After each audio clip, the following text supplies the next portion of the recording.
Alright, welcome back. I'm going to do another 10 of these. But before I did that, I wanted to go over number 5 again because I thought of a more clear way to go over it. I already did, so this is kind of going to be redundant, but more clarifying, if that makes sense. So the statement here is, it doesn't harm animals to take their wool. And I wanted to break this down into two possible sets of things that could meet, just this sentence alone. And then we're going to see whether or not that they fairly countered the one that they should have. So there's two ways I can see what this statement could mean. It doesn't by necessity harm animals to take their wool. And another way we can look at this sentence is it never harms animals in the wool industry. These are two very, very different statements, right? So all you need to do to prove something like this is to be able to provide any possible example where it's true, right? A single sheep removing their wool in the most generous way possible, and all pragmatic concerns aside. That is by necessity, right? We're going to find out that is every time that we take wool, we always harm. Is that the case? Right? And then this one, it never harms animals in the wool industry. Well, all you need to do to prove this wrong is to find one example where that's not true, right? You just need to find one example where a sheep gets harmed. And this sentence can translate to either one of these. Now, if the person here who's making this list is trying to make a counter argument to non-vegans and things non-vegans say, then the principle of charity would be to take the argument in the strongest possible way, right? Because if you're attacking the weakest version that this argument could mean, that means your counter argument is also weak, right? That's why you're choosing such a weak thing to attack, is because you don't really have a counter argument to the harder to deal with statement here. And when we look at here, we see in the lamb mutton industry, the primary purpose of farming sheep is to kill them. Would that address this statement? No. They are killed when they reach a profitable size, which will vary from farm to farm, but like practically all farmed animals, it is done very early into their lives, since animals have become fully grown at a very early time in their life. Right? So which one is this answering? It's answering this one, not this one. The wool is taken and sold, and the animals are subsequently killed. Buying wool funds this practice. Of course, there are many other issues, such as breeding animals into captivity for our own uses, and cruel treatment during the removal of fleece and so forth. Right. So now, in order to prove that this is wrong, you have to show that all treatments, all possible ways of removing fleece are necessarily harmful. You would also have to show that you can't remove wool without breeding in animals into captivity for our own use. Now, it's harder to imagine a situation where that doesn't really happen, right? More than likely it would be on a sheep farm, but it's also, possible that you can have some sort of free-range sheep that you also do this to. Or like you befriend a sheep. It's not impossible, though it is highly unpragmatic and more than likely not going to be the case. And I just wanted to bring up that there's sort of two kind of conversations that come with these two sentences. So there's the principled, so I spell that correctly, and pragmatic. So the principled stance is showing things by necessity, right? Is the principle wrong? Is it wrong by principle to say I can take wool from sheep, right? Because in order for it to be principally wrong, it needs to be wrong in every single possible iteration, any sort of conceivable way you can think of doing it. Then by principle, it is wrong. Pragmatic wrongness could say, well, this is the only way we can do it, or the only way it would work out in society. And so for pragmatic reasons, we shouldn't do it until we can find a better pragmatic system. But you can still say, in principle, it's okay. In principle, it's okay, but we shouldn't do it for pragmatic reasons, right? And these are two sorts of different ways to go about these kind of statements. And a lot of people, when they try to make counter arguments, will focus on pragmatics, right? If they feel like they can't really fight the principled stance, like this, if they feel like they wouldn't be able to fight this, then they'll move over to the pragmatic side of it in order to try to attack something weaker. But generally, I think this is more of an indicator of a bad counter argument, right? They can't attack the strongest, so let's go after the weakest. And that's just something I wanted to point out before I go on to the next ones. I'm just going to close this. We're going to move on to number 11. Let's see, I have that open here. It's just a matter of opinion, like religion. Religion is based on ancient scripture, tradition, dogma, and superstition. I'm going to disagree with you right there. I don't think religion is really a matter of opinion when you're making objective claims about reality, right? Either there is a God in reality or there's not, right? You can't just by opinion declare the nature of reality. Veganism is based on having consideration for animals and a desire to avoid animal abuse. Okay, well, I mean, definitions into abuse notwithstanding, we can move on. Animal abuse is real. Animals are being exploited and killed in their billions. It's a reality, can be proven to you. So I'm not going to disagree that it's an objective question whether or not it's the case, right? I also agree that's not a matter of opinion, what is actually occurring in reality. Then he says, you might say it's a matter of opinion that we'd like to avoid it happening. That is exactly what I would say. But if you claim to have any consideration for animals whatsoever, you won't be in agreement.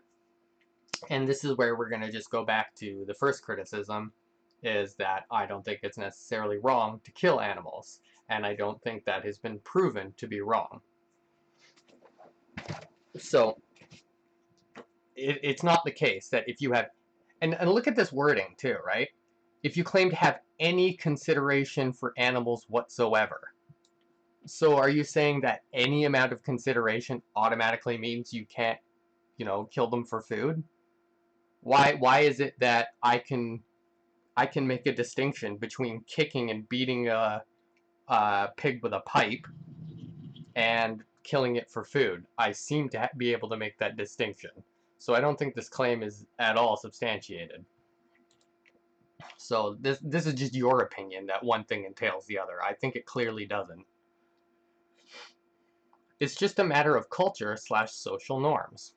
Cultures and social norms develop over time. Whether it is slavery, women having the vote, or anything else, the fact that it was ever the norm or part of culture is not a justification for it. I mean, I agree when it comes to certain things. Like, I think there are certain baseline considerations that, to me, cross cultures, right? When I see in certain countries that, they're restricting the internet, not allowing people free speech, there's certain things you can't say.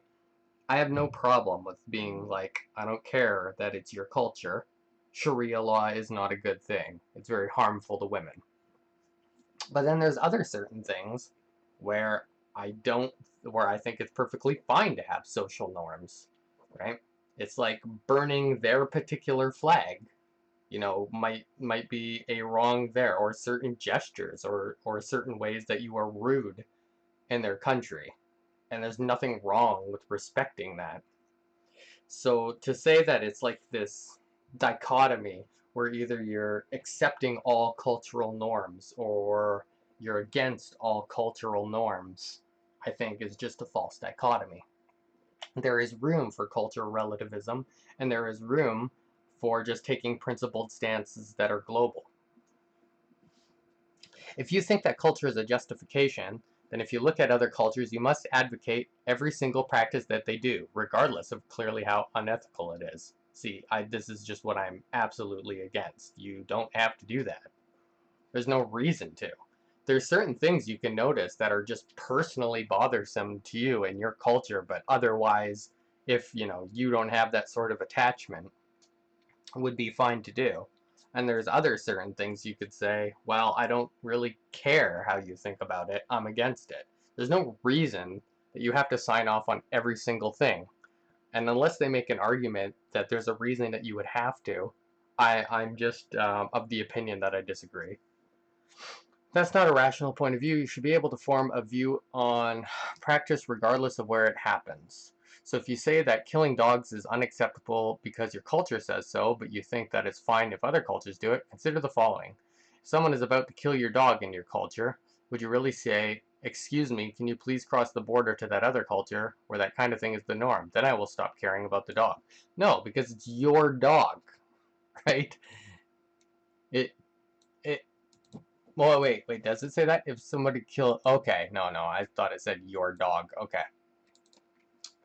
In a sense, yes. I mean, that tends to be the case, right? I mean, we have more than a border between us and, say, China, where they do the Yulin dog festivals and such. But I do think that's the case, where we feel a certain connection to dogs and cats. But this is my personal opinion. Somebody else might think this is like a global thing for them. They don't care. They think dogs and cats are just special, but I don't think that view is particularly defensible. I would say that pigs are more intelligent than dogs, even though that they're worse pets.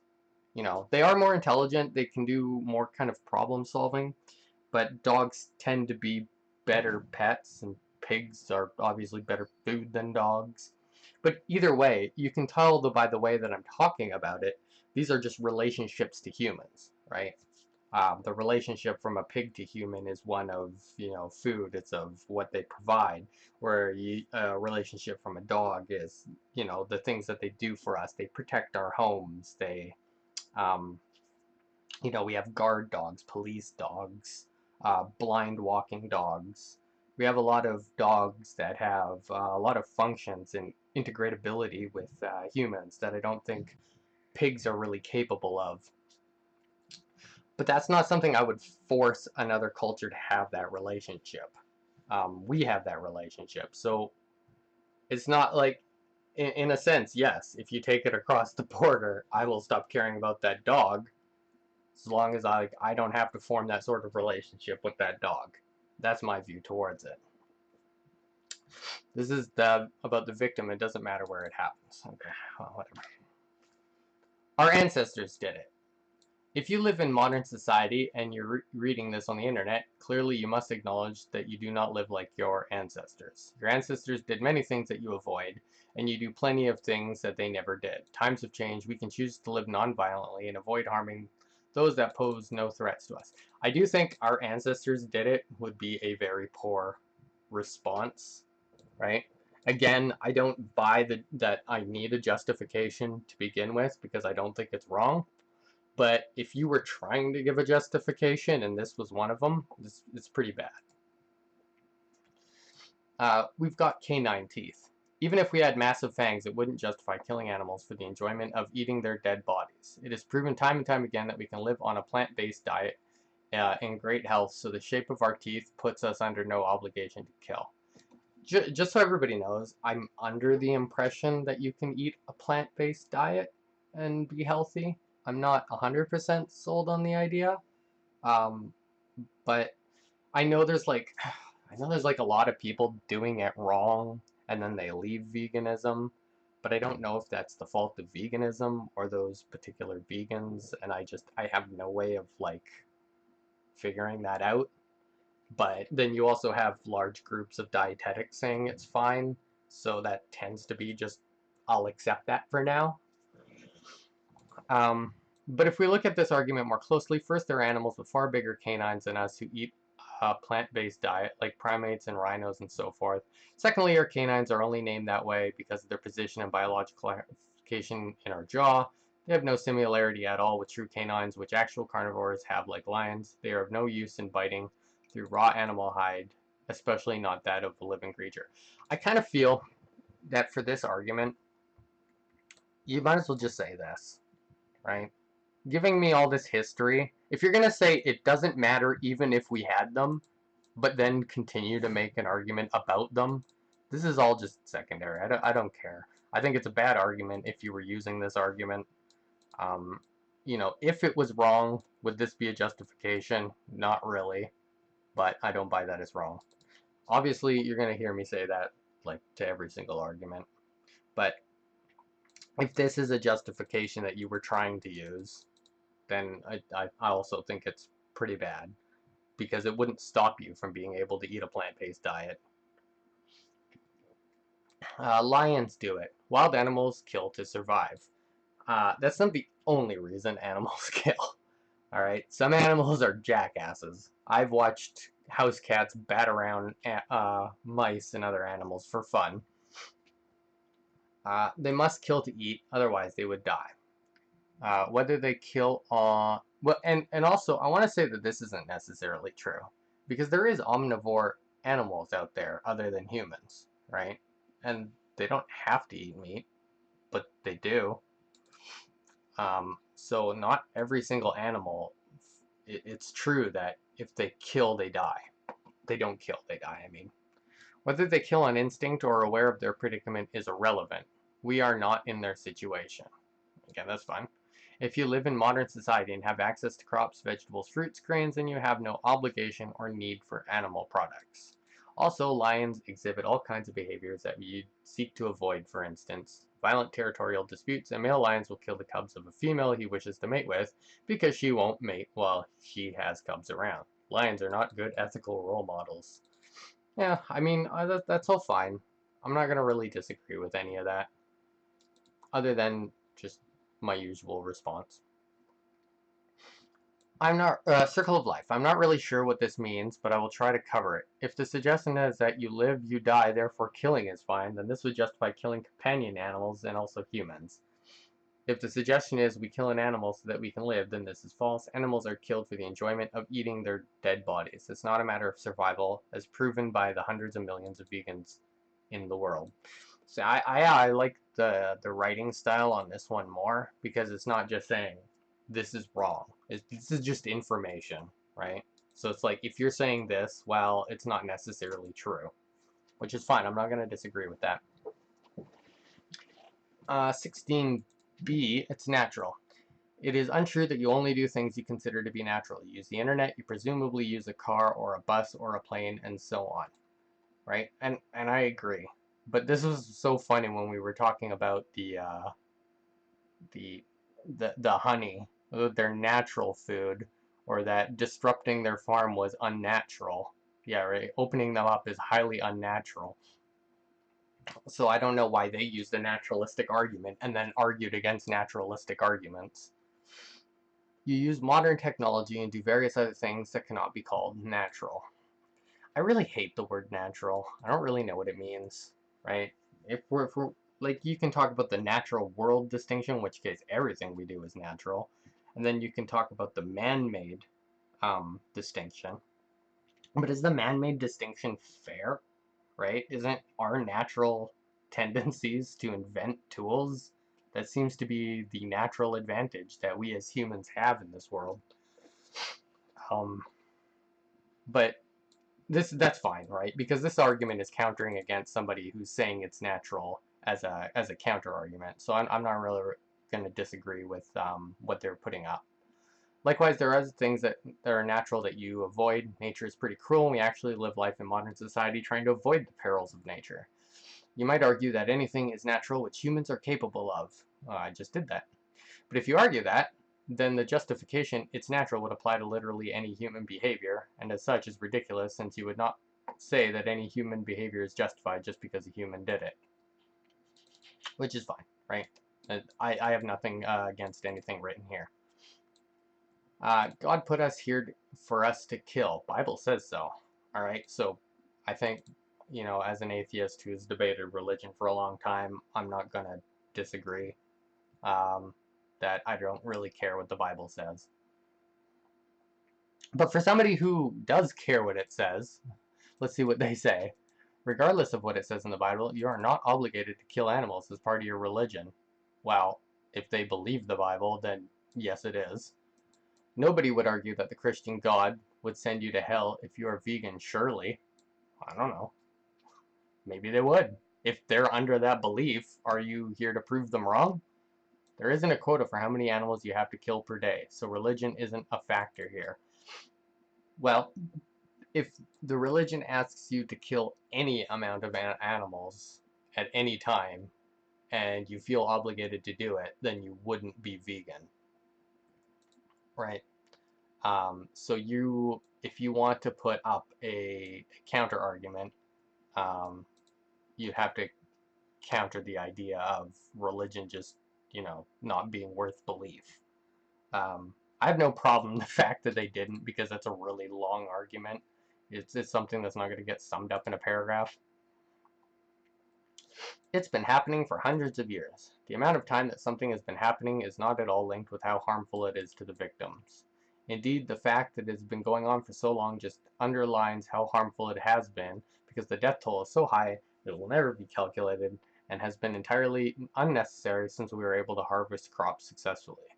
I'm not entirely sure that's true, given that certain fortifications seem kind of necessary for a vegan diet. So I wouldn't say it's since harvesting crops. I think it would be a little after that. With this attitude, nothing would ever change in society, and things that used to happen for hundreds of years, like slavery and so on, would continue today just because that's what's been happening. Yeah, I don't disagree with any of that. We have to eat animals' products to survive. This is false, as proven by all the hundreds of millions of vegans in the world. And I guess so. I'm generally of the opinion that's true. They're bred to be killed, so it's fine. Following this logic, if someone has a dog living with them and she is pregnant, then simply standing there and saying, when those puppies are born, I'm going to kill them all, would be enough justification for doing so. That, of course, is absurd. Basically, you are not in a position to determine the fate of an animal. Well, I mean, I'm sorry, but we kind of are. We are in that position. It's whether or not it's right or wrong to do so. If the argument is that some animals have been selectively bred for consumption, then again, that is not a justification. I mean, if someone takes it as a justification, I would like to hear why it's not, right? You want to expand more upon that. You'd probably use like a human example or something like that. Like, I'm going to have a baby specifically so that I could eat it. But then somebody could just say, well, humans are just not on the menu for that. It only applies to other things. And I mean, there's so many different ways you can set this up. The entire process of selectively breeding them was done at the hand of humans, and all subsequent loss of life is at their say-so and is entirely unnecessary, right? And I've already ragged on in the first video that unnecessariness doesn't necessarily mean wrongness, right? There's no connection between that word and wrong. So I guess that's these ones for now.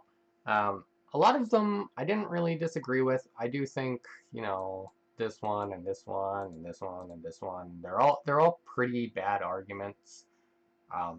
Other than the fact that I don't think you need justification until it's shown, you agree that it's wrong to begin with. But if you are in the business of trying to justify something that you think is bad, these are bad arguments, and I would not ever suggest using them. The counters here are fine, and other than a few things that I went over, I mostly agree with these. Okay, so next time I guess I will do another 10 of them, and I'll see you guys later.